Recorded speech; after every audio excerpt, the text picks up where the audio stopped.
So let's just get right into it. We're going to start. Heather has a story for us that was, I believe it's a story that was sent in by a viewer. So yeah, so Sarah sent this in, and we were debating whether we should say last names. We're not going to say last names unless you specifically want us to.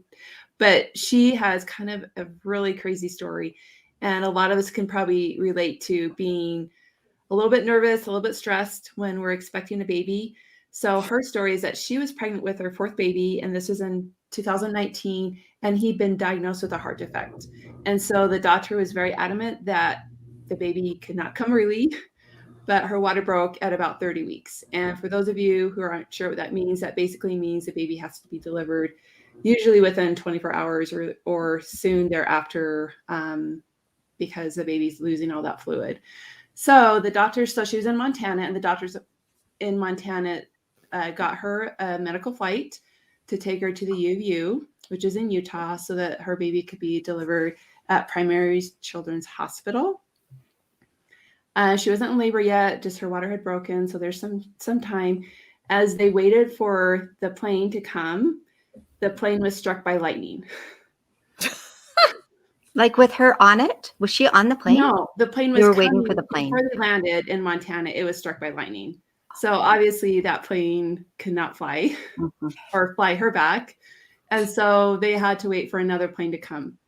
Eventually she did get to Utah, and kind of the miracle is the baby arrived just fine. And the baby actually did not ever have to have any surgeries on his heart, and he's very healthy and happy 2-year-old right now. And she just wrote this is quoting Sarah: "My husband and I view this experience as a huge miracle from God. Everything had to go completely wrong before he showed us his power and his grace. He truly healed our baby." So not only is that story just, I mean, how does that happen? A plane is struck by lightning when you're supposed to be flown for medical emergency. So to me, that would probably stop my heart, let alone the baby's heart. So the question that we have is, would you book it or not? So I would book it, as far as I think it would make a really good inspirational essay or an article in a magazine, because I feel like this is definitely a story that does show the grace of God, which I believe in. What about you, Julie? Well, I've been thinking about this. I don't know. I think I might not book it, just because I feel like this is my biggest pet peeve, is when people are like, that would never happen in real life. But stuff like this really does happen in real life. But when you put it in a book, then all of a sudden you lose credibility as an author, because you've put something that's too far-fetched. You know what I mean? So I don't know. I guess it could work in the right story, but overall, just generally for the kind of stuff I write, I think people might be like, oh, that's too far-fetched. What about you, Jen? What do you think? Book it? Now I'm torn. I had a thought, and you both are talking me out of my thought. So I agree. I have written true things in books that readers have complained about, and like, that is so unbelievable. And I'm like, it was totally real. So I'm with you. However, I think what I would do is book it, but it would be like a side character situation where, like, just one of the bad things that was going on in this main character's day. Like, maybe he's sitting next to the lady, and I would kind of dramatize it a little. Like, she's going into breathing labor and, starting to get stressed next to him at the airport, and he still has to do this other thing he's got to do. I think that's how I'd book it. I was torn too, because it seems so coincidental that it almost seems like ridiculous for a story. But I think I would book it just because I love the story, and it was unbelievable. But I think I would have to have it maybe as an overheard conversation or something like that, where it didn't actually happen to the main characters, because it would feel like too much in a story. Yeah. Okay, Jen, you have a story for us now. Oh, okay. So this is actually from my father. So he, when I was young, traveled all the time, and he had an experience when he was in Africa. And it was he even knew the date, March 17th, 1992. So there you go. But he had flown into South Africa, the nation of South Africa, and he worked for Coca-Cola. So he was traveling to their different bottling plants. And Africa has them all over the country in remote little villages and things. And so he would travel to some crazy places. But this time he needed to go from South Africa to Swaziland, which is a separate country inside Africa, right? So, but the problem was that was the day that they were deciding if they should vote on apartheid. And he didn't really know that this was going down because it wasn't the official apartheid vote, apparently. It was just the day they were thinking about deciding on apartheid. So it ended up being really complicated to travel. So his flight, the choice was to fly for 5 hours or drive for 4. And so they chose to drive. But that was the beginning of the end. So what they ended up having to do, every village they came to was blocked to people. So it was taking them longer and longer to get to Swaziland, but the gates would shut at 10 p.m. and they would not let anyone else in, period, into their country. And they had this time constraint, and they were driving as fast as they could, and every village was locked, and they had to go around it. And then they had to cross a mountain pass. And as they're coming up the first ridge, they see like the forest in flames. And not just like flames in the side, like it was coming over the road, and it was blocking everything. And he was like literally sitting there in like a rented Beamer with this other guy he worked with, and they're staring at these flames. However, at this point, they're almost lost in the middle of Africa, and they have to stay somewhere for the night, and they have a meeting the next morning. And if they don't attend, then why go to Africa to begin with? So they push through, and they're like, okay, we've got to do it. And the guy who was driving just gunned it, and they like drove through the flames. Like my dad said, if he reached his hand out the window, he could have touched fire. And they just kept pushing, and like trees were falling down, and there were the movie theaters showing, and the coal burning. It was like crazy. So they get all the way to the border. They make it. They get all the way to the border after many other stories we don't have time to tell, but there's so many. And the border had closed 5 minutes ago. Oh. And so they ended up, it's one of those try-fail stories that are in a book over and over. Like they keep trying and they keep failing. So they stayed in the local village, and they went the next day, and it ended up fine. But literally and truly, my dad drove through fire. So that's my story. Oh my gosh. Well, I'm going to go first. I would book it. That is unbelievable. What a cool story. And that's exactly the kind of story I like. Suspense and, being in a foreign place where you're not quite sure. Yeah, I would book it. What about you, Heather? I've been going back and forth. I think I would not book it. And it's not because I don't like reading amazing stories like that, but my historical brain is going, okay, then I have to research apartheid. I have to bring up like both sides of the culture, and I have to research the villagers and how they are, and create all these characters. And I feel so like out of order. I actually had a friend that lived in South Africa, a good friend temporarily, and then anyway, so, and then I have a nephew that went on a 2-year service mission there. And so it's definitely fascinating to me, but for me personally, I would not book it. Hey, Julie, book it? I think I would book it.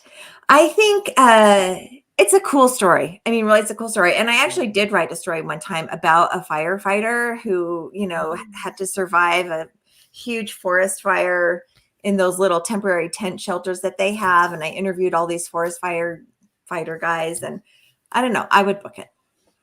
Nice. Okay, Jen. I think I'd book it too. I mean, it's my dad. I got to book it. But I also feel like there's a lot you could do with it.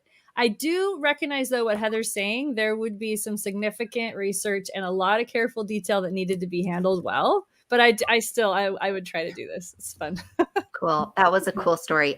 It reminds me a little. My parents had something similar. They had to flee when Kosovo declared their independence. Like they're, just like Americans, anybody from another country, you just don't know what's going on in, there's like, what?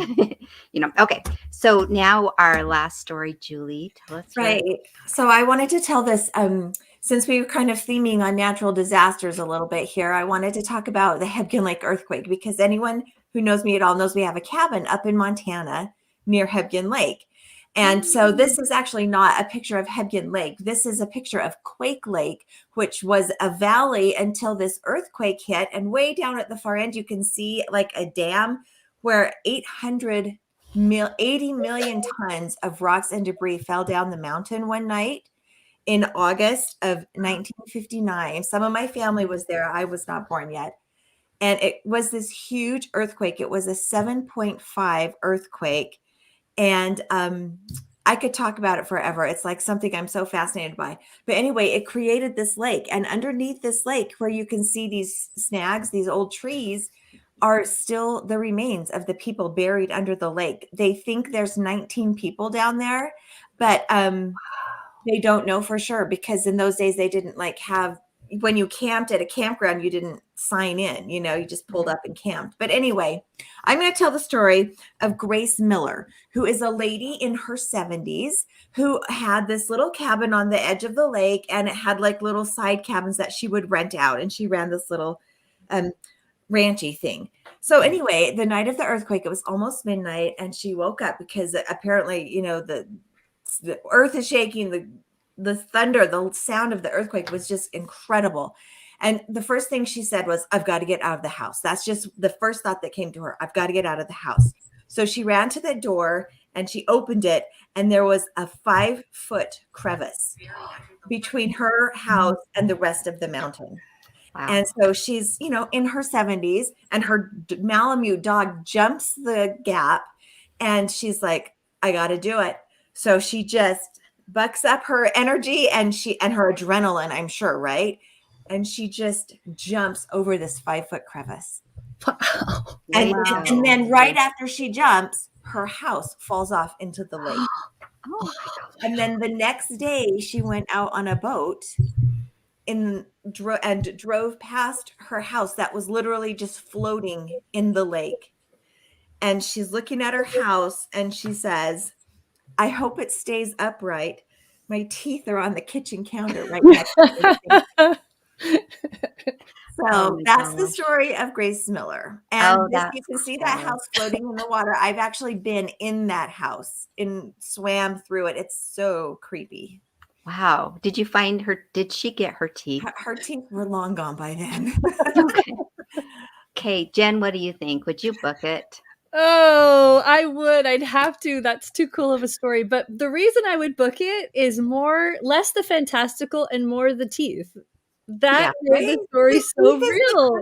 Yes. Oh, yeah. I literally totally relate to this woman. So I would totally book it because of the teeth. Okay. Heather, what do you think? I think I would book it too, because I feel like this story should be told. And I think that not only did Grace Miller have a story, but I think there's a lot of stories. So it could even be kind of like an anthology or compilation, or, I think there's a lot of possibilities with it. Yep. Okay, Julie. Well, I think I would book it. And the reason is because I love this Grace Miller person. I don't even know who she is, but I love writing side characters, especially that have a lot of personality. And I just feel like I don't know how old she was, in her 70s was all they ever say about her. That this lady just had all this spunk to, first of all, run her own little ranchy thing. And then second, the whole leaping, and then the teeth. That's what she's worried about. So I love that kind of character. I love it. I would book it too. What a great story. I turned it the wrong way. What a great story. And did you see on our comments, Lynette Hall said that she knew somebody, her friend's mom died in that earthquake. So that I had never heard of it, but Lynette had heard of it. Oh Very yeah, cool. it was. I've got so many stories of the people from that earthquake. It's crazy. Wow. Yeah. I love to go park at that view of the dead trees. I'll go park my car there and just sit for hours and do my writing. And just knowing that those trees, those tops that are poking up were like, the people were camping under those trees. Yeah, that is fabulous. Fabulous story. Horrible, but yeah, really cool. Yeah. Really cool. Perfect. Okay, so just as you know, continue to send in your stories. We've gotten some that are so fun, and we're so excited to share them. And if you're worried that we didn't use your story today, never fear. We are collecting them, and also we have this little prize if you send in your stories, and if we use it, then we're going to send you a sticker. And also don't forget to comment. We have the book for a prize. If you're thinking about what would I even write in about, what kind of stories, we have all sorts of ideas. Maybe your high school has a weird tradition, or your hometown has a one of those haunted places that everybody that grew up there. What else, you guys? Yeah, anything. You're like Lynette said, her friend's mom that died in the earthquake. It can be an acquaintance, a story you heard, a legend, your family history, anywhere that you can just pluck up something crazy that we could talk about. Perfect. Awkward first dates, awkward, funny yeah. kids, We like love anything. those. I'll take an awkward Even first pet date. stories. Pets pets that rescue people. Yeah. Nice. Pets that rescue people. That is prime. Okay. So you can find us, of course. I don't know where you're watching this, but we have that YouTube channel, and we have all of this will just stream to our Facebook author pages. And don't forget, we will be back on April 13th. I'm making sure that's right. April 13th, same time, same place. And thanks for joining us on Fiction And Real Life. Bing.